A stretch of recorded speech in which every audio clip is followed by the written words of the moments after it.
সম্মানিত সাংবাদিক বন্ধুগণ এবং প্রিয় দেশবাসী, আমি কক্সবাজারে আমার কিছু সাংগঠনিক প্রোগ্রামের কারণে এসেছি।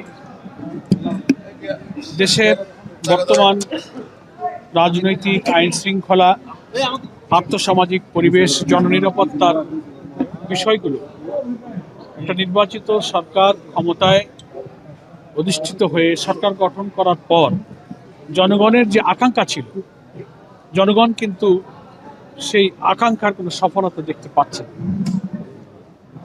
প্রথম তো খুব দুর্ভাগ্য হলো,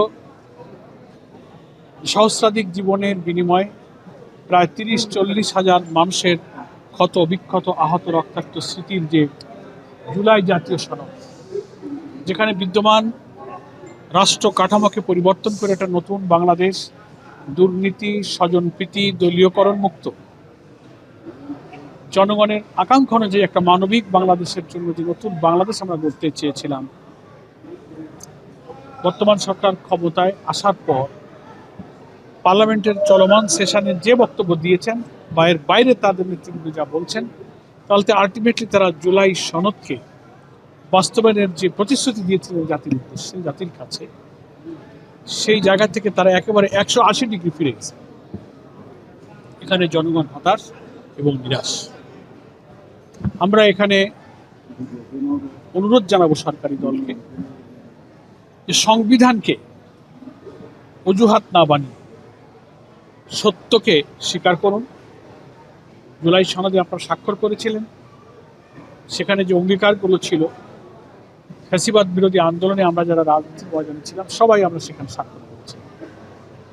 সেই অঙ্গীকারের মধ্যে অন্যতম একটা হলো যে আমরা এই জুলাই সনদকে সম্পূর্ণরূপে আমরা বাস্তবায়ন করব। আর একটা প্রতিশ্রুতি আছে যে এই জুলাই সনদকে কেউ আদালতে কোনো দল চ্যালেঞ্জ করবে না। দুর্ভাগ্যজনক দেখছি যে সম্পূর্ণরূপে বাস্তবায়ন না করার পথে কিন্তু বিএনপি হাঁটছে।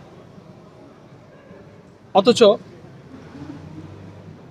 আরেকটা দুঃখজনক দেখা গেল যে ইনডাইরেক্টলি, পরোক্ষভাবে একটা পক্ষকে দিয়ে আদালতে আবার একটা রিট করিয়ে দিয়ে এটাকে সাবজুডিস বানাবার একটা হাস্যস্কর ঘটনা হচ্ছে, যাতে ওনারা বলতে পারেন যে আমরা তো করিনি, অন্য কেউ করেছে।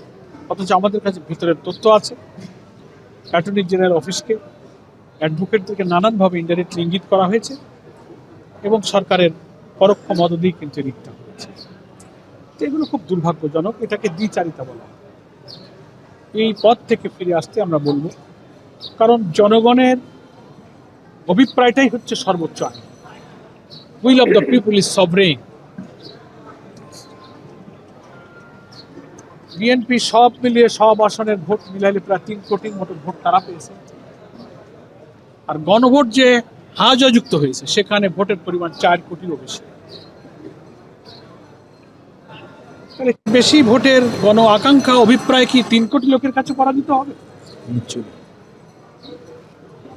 জনগণের জন্য সংসদ নয়, জনগণের জন্য আদালত নয়, জনগণের জন্য আইন নয়, আইন জনগণের জন্য।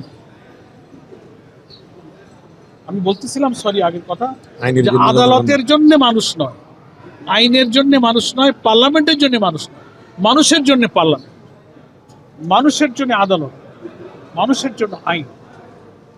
পার্লামেন্টের সংখ্যাগরিষ্ঠতার জোরে যদি এখন আমরা ওইটা মানি না এ কথাগুলো বললে, একটা গণতন্ত্রকামী দল হিসেবে পরিচিত দেশের একটা বড় দল যারা এবার সরকার গঠন করলেন, তাদের ব্যাপারে জনগণ তো কোনো ভালো ধারণা নিতে পারে।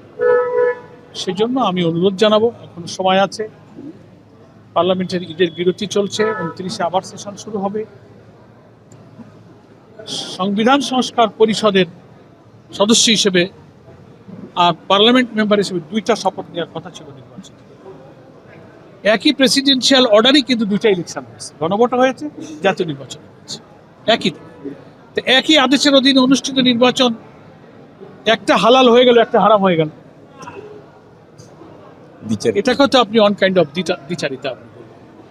তো এটা থেকে ফিরে এসে আমি মনে করি জনগণকে আর কষ্ট না দিয়ে, কত আর রক্ত, কত আর আন্দোলন, কত আর রাজপথে নামতে, আপনারা সংবিধান সংস্কার পরিষদের শপথ নিন, পার্লামেন্টে জুলাই জাতীয় সনদকে লোকেরা প্রেসিডেন্সিয়াল অর্ডার গণভোটের মধ্য দিয়ে আইনি প্রক্রিয়ার শেষ জায়গা হলো সংবিধান সংস্কার পরিষদ, সেখানে আপনারা এটা অনুমোদন করেন এবং সংবিধানের তফসিলে এটা আইন হিসেবে অন্তর্ভুক্ত করেন। এটাই এখন সংকট নিরসনের পথ। তা না হলে Jamaat Islami committed to the people, যে আমরা সবসময় কনস্ট্রাকটিভ এবং একটা রেসপন্সিবল অপোজিশন পার্টি হিসেবে আমরা সংসদের দায়িত্ব পালন করব, রাজপথে আমরা দায়িত্ব পালন না। ওইটা আমরা মিডিয়ায় দেখছি, সে কোনো আদালতে কোনো এজেন্সির সামনে কোনো ইন্টারভিউশনে কোনো কথা আমরা শুনিনি, ফলে সাধারণ কোনো কথার ব্যাপারে মন্তব্য করাটা আমি সমীচীন মনে করি। সরকারকেই এটা ফয়সালা করে দিচ্ছে জনগণকে, ওনারা আবার আন্দোলনে ঠেলে দেবেন নাকি গণতান্ত্রিকভাবে নির্বাচিত হয়ে পার্লামেন্টকেই সব বিতর্কের সমস্যার সমাধানের জায়গা বানাবেন। That is up to government. Thank you. উত্তর পেয়েছেন তো? ঠিক আছে, আমরা ব্যাপার না, আমরা আমাদের আমিরে জামাত বলেছেন যে ইলেকশন ইঞ্জিনিয়ারিং এর যে সমস্ত তথ্য আমরা পেয়েছি, একজন উপদেষ্টার বক্তব্যেই তিনি ইলেকশন ইঞ্জিনিয়ারিং এর রাজ সাক্ষী হিসেবে নিজেই এটা স্বীকৃতি দিয়েছেন। ফলে আমরা যে আসনে এসব ইঞ্জিনিয়ারিং এর তথ্য ইনফরমেশন এবং আশঙ্কা আমরা করছি, সেই সব আসনের প্রার্থীরাই নির্বাচনের যে ট্রাইব্যুনাল গঠিত হয়েছে, হাইকোর্টের একটা বেঞ্চকে ট্রাইব্যুনাল করা হয়েছে, সেখানেই রিট করতে বলা হয়েছে। যারা রিট করছেন, আদালত যেটা গ্রহণ করছেন, তারা অর্ডার দিচ্ছেন অ্যাকর্ডিংলি আইন অনুযায়ী এখানে শুনানি হবে, সাক্ষ্য প্রমাণ হবে, এটা কোর্ট ডিসিশন দিবে। এখন মুশকিল হয়েছে যে একটা রাজনৈতিক দল ক্ষমতায় আছেন, জুডিশিয়ারি কখনোই একটা পলিটিক্যাল পার্টি বা পলিটিক্যাল গভর্নমেন্ট ক্ষমতায় থাকলে সবসময় ইন্ডিপেন্ডেন্ট থাকতে পারে না। এটা নিয়েও we are also worried. Thank you. Okay, thank you. Colour expert এবং ডার্ক স্যাপ সমৃদ্ধ অরিক্স অ্যাডভান্স ডিটারজেন্ট পাউডার, আপনার লন্ড্রি এক্সপার্ট।